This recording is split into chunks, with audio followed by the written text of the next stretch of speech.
La Bible a beaucoup à dire sur l'alcool. Le mot vin apparaît 232 fois dans la Bible. L'expression boisson fermentée en référence à des boissons alcoolisées plus fortes est mentionnée environ 20 fois. Pour les anciens Israélites, posséder beaucoup de vin et de vin nouveau était un signe de la bénédiction de Dieu. Dans Deutéronome 7:13, si le peuple est fidèlement obéissant au Seigneur, il promet de le bénir et de lui apporter la prospérité matérielle, y compris le vin nouveau.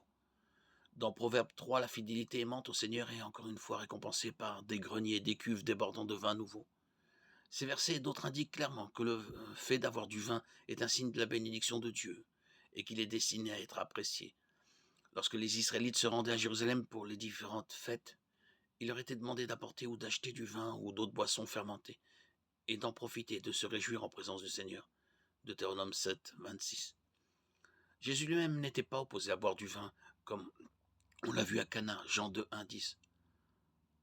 Paul encourage Timothée à prendre un peu de vin pour soulager ses maux d'estomac, Timothée 5, 23. Ne bois plus seulement de l'eau, mais use d'un peu de vin à cause de ton estomac et de tes fréquents maux. Ces passages, ainsi que d'autres, déclarent que Dieu a une option favorable du vin et qu'il faut en profiter. Le vin devait également être donné dans les diverses offrandes ordonnées par Dieu. Nombre 15, 1, 10. Est un passage représentatif. Comme le vin est offert au Seigneur dans une obéissance aimante et fidèle, il est accepté comme un parfum agréable à l'esprit.